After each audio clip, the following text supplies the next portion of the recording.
Broadcasting from the business capital of the world, this is the Podcast Business News Network. And welcome back. A lot of times we talk about therapy and getting help to move your life forward, try and figure things out. And when we've gotten together with her, she is our Diamond of the Decade. We've dug into a whole bunch of different areas like anxiety, depression, other things that are challenging us.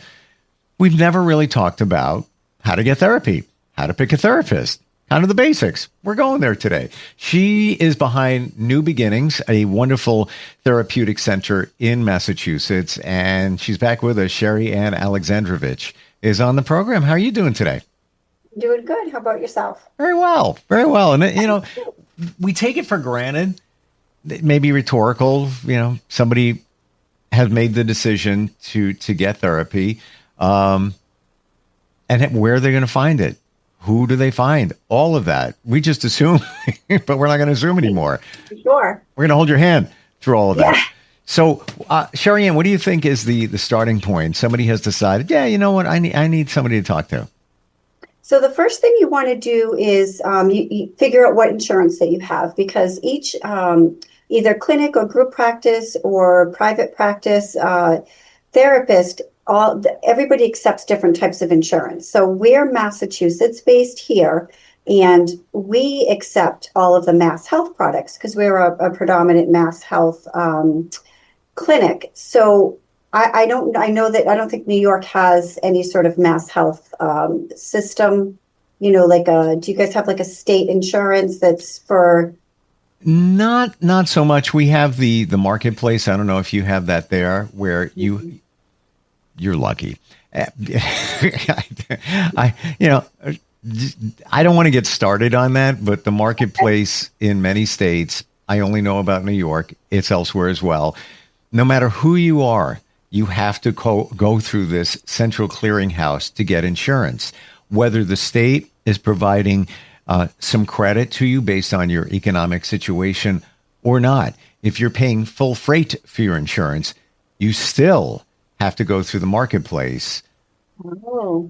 And why is that? My assumption is they take a piece of that no matter what. Right. And, you know, I pay, full price for my insurance.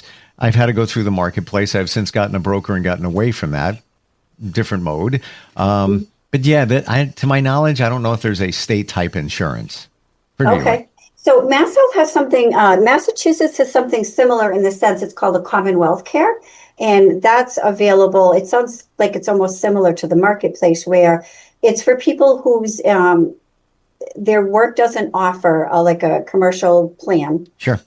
And they work, so they don't qualify for a Mass Health standard. So they go through the connector, and that will give them options that, based on what they make, what their income is, their status, and how much that they would pay for that. So the first thing you need to figure out is, what is your health insurance? And does your particular health insurance cover mental health or behavioral health services? Because not all plans do. So that's really important to call your insurance company, find out, do they offer that? And sometimes it's just an option that people don't know that they just have to choose. Like for here, we have Massachusetts, we have the Mass Health, but that's the umbrella, and there's several tiers under that, which are different types of Mass Health, like MBHP, BMC, Fallon, Commonwealth Care, and those are what cover the behavioral health covered, portion of that. So you have to kind of first find out what your insurance is, and then you can go onto the website of each insurance. Like Blue Cross will have a Find Your Provider. And some of the other commercial plans will also have, most of the insurances will have a login. If they don't, call your behavioral health number that's on the back of your card and talk to somebody over at Member Services and find out, get a list emailed to you, or you could Google a list of providers that are in the area. So that's your first step, is figuring out what's your insurance. Second step is, do you have behavioral health insurance? Third step is, from there, which providers are covered for your insurance? So even us here at New Beginnings, I don't accept all of the insurance plans. I accept all of the Mass Health because that's, predominantly what we service, and that's by design. That's the type of agency that I wanted to create. But for our group practice side of things, it's a commercial insurance. But we only accept Blue Cross and Tufts, not all of the different commercial insurances. And that's because you just can't service all those people. So for me to panel every insurance, I would be flooded with referrals that we just don't have the number of providers to handle. So figuring out a list of agencies or private practices or group practices that take your insurance. And then you're going to want to call and put your name on a wait list. A lot of the insurance companies will give you a list of a number of different people to call. My advice would be to call all of them. I don't know what it's like in different states. I know in Massachusetts, everywhere has like a 3 to 6 month wait. We're flooded here. I know a lot of the other agencies, especially for kids. And the reason that that's more challenging is, number one, they're in school during the day. And so they need to be seen at night. There's only so many hours after school that kids can be seen before it's too late. And Wow. so that poses a challenge. At New Beginnings, we have school-based contracts. So we're in 4 different towns. So my clinicians will, we facilitate a contract with the school itself, and then we can go in during the day and we can do the therapy, the school-based therapy at the school itself. Not all of the schools allow you to come in. So if you're looking for services for your kid, I would ask your school, do they allow therapists to come in, or do they have an agency that comes in and services the school so that your kiddo can get on that list to be able to be serviced? Not a lot of people work weekends, so sometimes that's really hard to find that. And then, in the summertime, that becomes challenging when the kids get out of school. My therapist, the way that they found to do it is they do home-based because they're already in the town, so they just go to the homes themselves. That's an option that's up to them. We have office space here, so but sometimes transportation's an issue. So that can become kind of problematic for families as well. For the older teens and adults, Zoom's available, for those who have, transportation problems. And in Massachusetts, we offer the Massachusetts Mass Health offers something called a PT1. So you can apply and your insurance company will pay for transportation to and from your appointments. Therapy and med management's included in that for Massachusetts. So there's something that's another option, Wow. for the Massachusetts folks. These are things that the rest of us don't think of. I've heard after COVID that it is tough getting an appointment. I didn't know it was still that situation. And then you broke it down more so with therapy for children. And I never even thought of all those reasons, the scheduling, the school, and all of that. Do you feel it's important if it's a child doing therapy that it's in person? Personally speaking, yes, I feel like in-person therapy is much more effective. That the rule at New Beginnings, I do not allow anyone under the age of 12 to do Zoom. I just, we did it during COVID, and, my staff did an absolutely amazing job at engaging all of our youth and our families during COVID. And we got super creative with the different softwares that we were using and ways to reach them. But it's challenging. I mean, you think about a 6, 7, 8-year-old and their ability to stay focused or sit still or, what the majority of what we do is play therapy. And it's really difficult to do that, or more challenging to do that via Zoom. Their attention is just not, especially the kiddos with ADHD or anxiety, and they can't sit still.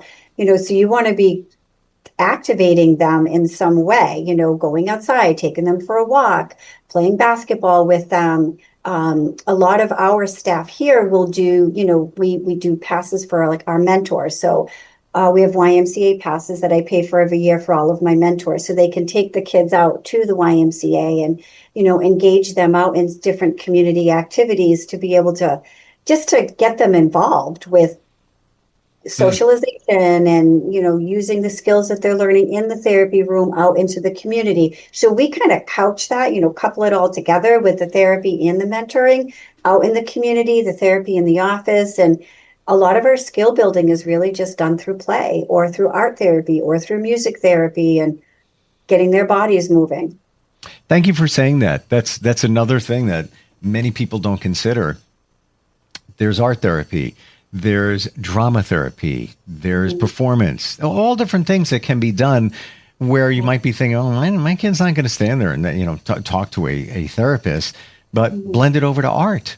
And I don't even know they're getting therapy in some ways, but they're expressing themselves. There's discussion and all of that. Do you, with your practice, do you offer those different types? Oh, all of it. Absolutely. So Wow. we have an extremely eclectic philosophy here at New Beginnings. I don't believe in cookie cutter models. I mean, we are trained in all of the different modalities, but it's all individualized. So it's really just depending on who's coming in and what their needs are, the age of the child, the gender of the child, the level of trauma that they've experienced, or ADHD kids. So it really just kind of depends. So what we do is we have weekly meetings and we kind of just talk about and brainstorm what are some different things that work, what are some different things that have been helpful. All of my staff here get $50 a month stipend to be able to buy supplies and games or whatever it is that they want to do with their kiddos. And then we either give them the money up front or they give us the receipt and we Venmo them, just so that they always have anything that's available that they might need to be able to engage our youth, because every kid is different. And we buy different games and things like that to be able to teach them the skills. And I know sometimes parents will think, oh, well, my kid just went and played chess for 45 minutes or an hour, and what did they gain from that? Well, I have my chessboard in the back, and I'll tell you, I cannot even explain the amount of sessions we have played chess. Wow. Because what you're teaching these kids is strategy, stopping and thinking, the pause. Oh my goodness, right? The pause is so important to teach, not just kids, but adults as well, right? Stop, think, evaluate, and then strategize. Well, that's what chess teaches you. If you think about the game of, I don't know if you play chess or not, but what an absolutely amazing game to play, especially with the ADHD kids who really struggle with step 1, 2, and 3, because with chess, you have to be 5 steps ahead.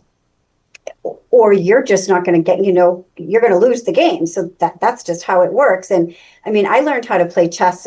Some of my teenage boys 15, 20 years ago taught me in session. And Wow. I think it's such it's an amazing strategy to use. Uno. You wouldn't think, oh, my kid played Uno for an hour, but you know what you can do with Uno? Every time a red card comes up, you have to talk about something that makes you sad. Every time a green card comes up, you talk about something that makes you happy. You can get so creative. I worked a lot with Asperger kids and autistic kids for a long, long time. And I would use Uno for eye contact and just being able to. So every time a certain color would come up, you'd have to look me in the eye, and then you'd have to ask me a question, or I'd have to ask you a question. So you can get really creative. So parents might think, oh, play therapy, my kid's just going and playing, but they're not just playing. What we're doing is we're getting underneath the play, and we're really, getting them to talk, because kids just don't sit and talk. Wow. They talk if they're busy. They talk if they're doing clay. Play-Doh. Love Play-Doh. I mean, I had a family who was displaced, and I saw the 2 siblings separately, and we would work on a Play-Doh farm. And each week we'd build a new character with the Play-Doh. And, we kind of built this big farm, but each animal represented a new coping skill or a new therapy topic, that's something that was upsetting them. And then at the end of their journey, they would bring it home, and they would have that to, remember that the horse meant this, or the dog meant that, or we're also teaching them that we can stand behind what we say. So when you're playing with the Play-Doh and you're working with kiddos, I just get super animated, because I just love that kind of stuff. And you're working with them, and you're saying, oh, I bet I could make a horse. And they're like, oh, I don't think you can make a horse. So even just something as simplistic as that, and then you make the horse, you're showing them that you stand by what you say. You're building a therapeutic relationship. You're building trust without saying the words. You're teaching them that what you say means something, and you're going to follow through with it. And so each week you're building upon whatever exercise that you're doing with the Play-Doh to help them build whatever infrastructure that you're doing. And they have books on it called Clay Therapy. Like there's all kinds of really neat stuff that you can do with Play-Doh, and the kids' hands are busy. So I've done some flash sessions with kids doing clay because they're busy. And with the flash modality, you're concentrating on a positive image. You've got the negative thing in the back. You're flashing through it by, 1, 2, 3, 4, 5, flash, 6, 7, 8, 9, flash. But with clay, the kids are playing with the clay and you're counting and they're blinking, but they're still processing in the background, but they don't even really realize it. It's like an inward processing. So there's so much that you can do with games and art. And Simon Says, so you're teaching them stop, think, pause, wait for direction. Wow. Little stuff like that. I mean, I did anger management with when I was doing my internship years ago at a high school, and we were doing anger management and anti-bullying, and I had the hockey team, and so all the boys on the hockey team were like, we don't believe in this stuff. So I was given some different techniques, and they were giving me the pushback, and we were kind of bantering back and forth. And I said, "Oh, okay, I'll tell you what.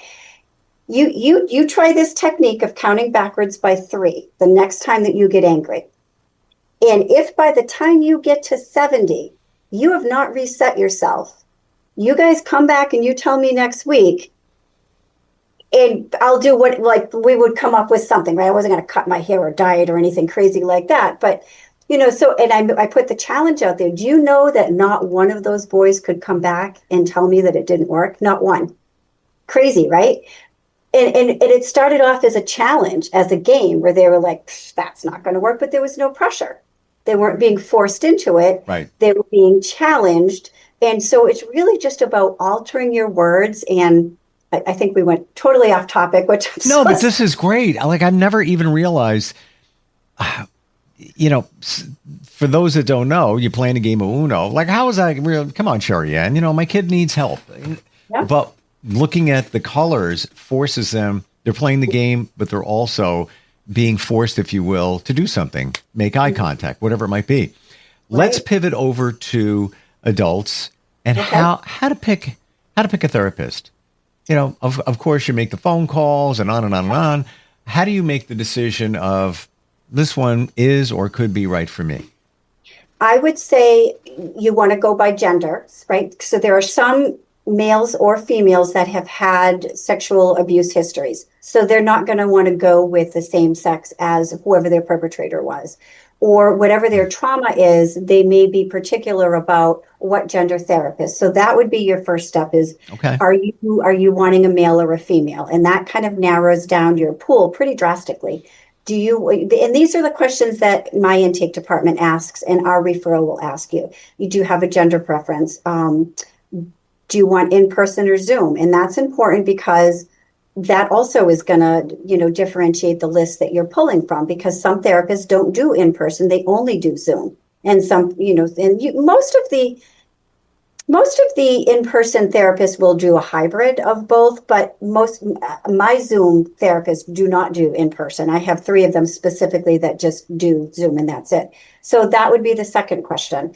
And then, it's okay to have a conversation with your therapist and just ask the question, see how comfortable you feel. Is it something that, some therapists will have a profile on, like, Psychology Today. That's another great resource to go to. And they will give you providers by state. And that's a magazine that comes out monthly. And that has, pictures. And sometimes you can read their bios and find out what they're all about. On our website, my supervisors are listed and all of our, experiences are there that you can read up on. I mean, I can't list all of my providers. There's 48 of us, but, you could always just ask, I'm looking for someone who specializes more in, anxiety or eating disorders. That's another real niche that is important. looking for eating disorders. I don't have anybody here at New Beginnings that is an eating disorder specialist. So those are important things that you want to ask when you're putting in your referral or, you're having your intake, because you want to make sure that that person, there are certain things that are niches that, take a little bit of more specialized training. Addiction, that's another one. Wow. So you want somebody that has, specialty in either dual diagnosis or in addiction itself. Do you feel, Sherri Ann, you find a therapist, you went through everything, you got to this point, you have somebody, you had a conversation with them. Is it one of those, when you know, or? I think so. I think so too, but I figured I'd throw it out there. Like you pick up on it. You know what?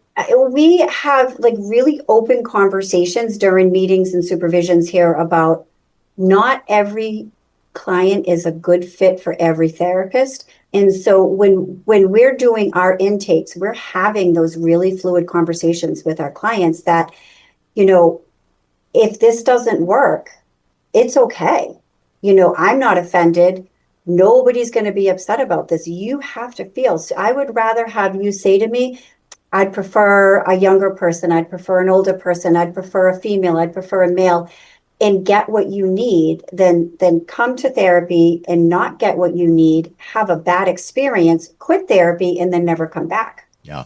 So I would rather that have those really hard conversations with our clients up front. And we have them with our clinicians here. Don't be offended. Everybody's technique, everybody's therapeutic style is different. And that's why when we do our onboarding here and we have our clinicians shadow, I have 4 or 5 different clinicians that I have shadow, because I know they all have different therapeutic styles. So it's important when we're having our interns learn and grow in shadow that they can see kind of what therapeutic style works for them. Because some of us have been in the field for decades. We have different styles. And it's a relationship. I'm getting flashes in my mind of somebody I use for therapy. Wow, 2012, 13, and re-engaged the same person. I want to say maybe 3 years ago. And I tried it. It just wasn't the same. I feel that, this person, they were a little bit older, and I feel that they just were kind of aging out. And was it, instead of focusing on my feelings, they worried more about logistics of a situation. And, they would ask, well, how's it doing? That situation there. Oh, great. Okay. Can we talk about me? That's, my feelings are hurt and I have challenges because of the logistic situation. I just didn't feel like their empathy was there anymore. And I moved on. But when you know. You can feel it. Absolutely. And I think that one thing I want all of the listeners to really hear is that it's okay if you don't click with the first therapist that you come and meet with or you have a conversation with, because this is your personal journey. And if you don't feel comfortable right off the start, you're not going to feel comfortable sharing some of your most traumatic experiences, because you have to feel that person that you're sitting across from or is on the other side of the camera is really able to identify with what you're experiencing and be able to give you the skills. There are some therapists who are talk therapies, and that's what they do is they validate your feelings, they talk about your emotions, and then I am a solution focused type of therapist. So I'm a problem solver. So we will come in and I will talk about what's going on for the week and I'll listen to what you have to say, but you're not going to leave my office or your session with me without an idea, without a coping skill, without something to take away with, because that's super important, right? We're not just friends. We're your therapist. So we need to be able to give you, some perspective taking or give you something to walk away with for you to kind of ponder and kind of chew at. Yeah. So that next week we can regurgitate it and we can talk about it a little bit more. See it from a different angle, whereby a friend just going to tell you what you want to hear. We're out of time. This has been so impactful. Oh my gosh, that went by so fast. I know. Learned so much. The game thing, completely, not that I had not a good vision of that when working with kids, but see it now in a whole even better light. Amazing. Sherri Ann, what's the best way for somebody to connect with you, and whether you take their insurance or if they want a private pay? Do you take private pay as well? Mm-hmm. Okay. We do. How do we find you? Right on our website, newbeginningswc.com. And we have a referral page there. My supervisors are there. The list of insurances that we take are there. All of the different services are there. We have, like exactly what we offer in Massachusetts for medication management, therapeutic mentoring, school-based, outpatient, in-home therapy. We offer the whole gamut. So everything's listed. All of our information's right on the website. Thank you for today. Really appreciate it. You're welcome. It was almost one of those things like, should we talk about this? I'm so glad we did. Yeah, right. It's important, right? Start with basics. Yep. All right. We'll catch up soon. Thanks again. All right. Thank you. Bye-bye.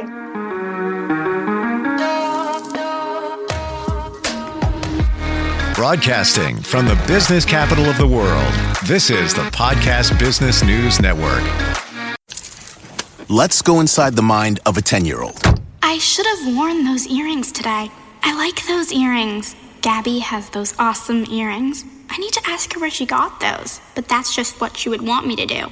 I'll have Michaela ask her for me. Buckle up, Sarah. Yeah, but then Michaela will be like, why don't you just ask her yourself? That's just like Michaela. Sarah, buckle up. Michaela's such a great name. I wish I was called Michaela. There's like a dozen Sarahs in my class. Hey, we're not hitting the road until you buckle up, honey. Oh yeah, seatbelt. I forget sometimes because my brain is like busy,